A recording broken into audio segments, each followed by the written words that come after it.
So, to your point, Ainsley, about right now, it's the honeymoon stage, and people are like, oh, let's take a look at Kamala Harris.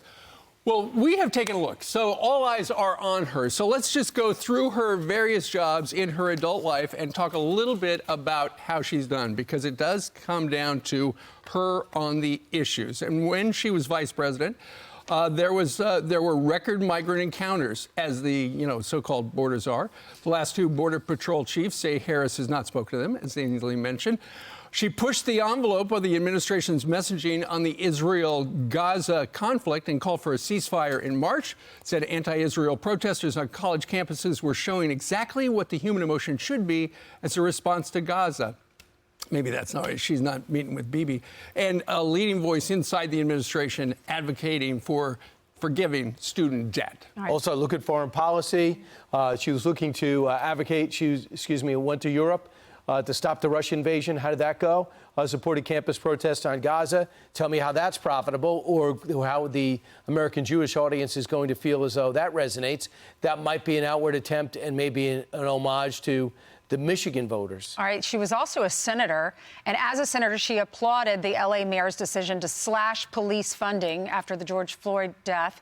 She helped raise funds to bail rioters out of jail in 2020. Remember that summer? Yeah. Tweet still out there. Yeah, original co-sponsor of the non-binding resolution defining the Green New Deal. She's all into the environment, and she's pushed fracking ban. How's that going to work in the Rust Belt states? How's that going to work in Pennsylvania during her 2019 White House run, even though she did try to walk it back when she was Biden's running mate? And then in 2018, she said we need to critically re-examine ICE and its role and the way that it is being administered. Well, they did. Yeah, and they gutted it. And now we have no way of following up on these would-be criminals. And then supported health care for illegal immigrants. She's on camera multiple times saying everyone in this country should get free health care. I don't care who you are. Let's go to the beginning of her career when she was a prosecutor, and then she was attorney general in California. During her first 3 years as a district attorney, San Francisco's conviction rate jumped from 52 to 67%. She opposed legalization of marijuana in 2010, but views changed over the years, declined to pursue the death penalty against the man who murdered a San Francisco police officer. Under her tenure as AG, the state passed controversial Prop 47, which made retail theft under $950 a misdemeanor. We're seeing the effects of that right now. The California GOP recently blamed her for that.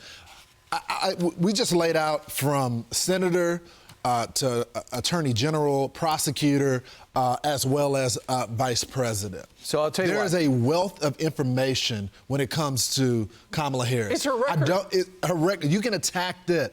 All these other attacks are just unnecessary. It's gonna tick voters off. Right. It's gonna make this a identity politics race. And if you decide to do that, you're gonna lose. If you start attacking her based on being DEI and all the other stuff like that, right, you're gonna turn voters off, especially, and Look, I understand it. Biden set the stage for it, saying, hey, I'm only going to select a black woman.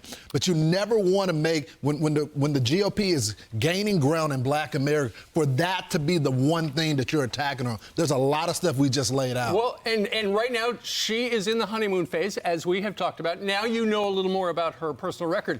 The question is, how's she going to do? Because, the early polling was that she was still underwater compared to Donald Trump.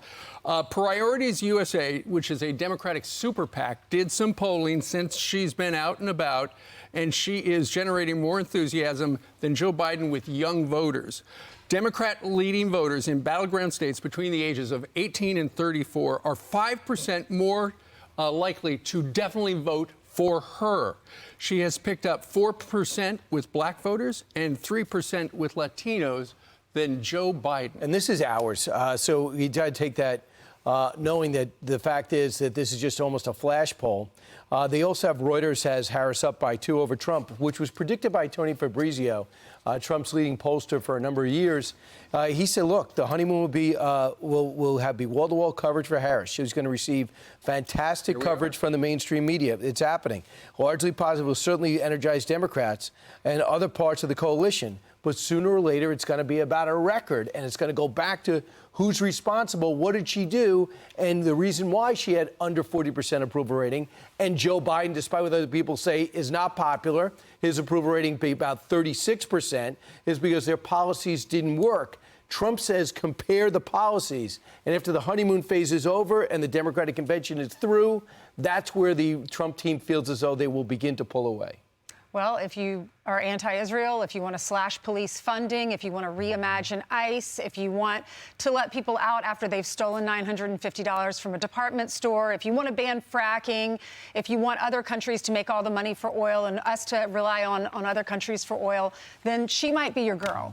But the majority of where I come from, they're not into any of this. They think it's too progressive. They think it's too radical. And that is who she is as a candidate. The great thing is that the former president has already said that he wants to do the debate. And he says he'll do two. He'll do as many as debates. And so that tells you that he wants to prosecute her policies versus his. So I'll be interested to see who J.D. Vance goes against, because we don't know who her running mate is. But the way we've laid it out, it will wind up being a binary choice. Both those people have drastically different views on what should happen. Let's just in keep America gender out of it, keep race out of it. Let's just talk about issues. That's right. I agree, bro. Right. I'm Steve Doocy. I'm Brian Kilmeade. And I'm Ainsley Earhart. And click here to subscribe to the Fox News YouTube page to catch our hottest interviews and most compelling analysis.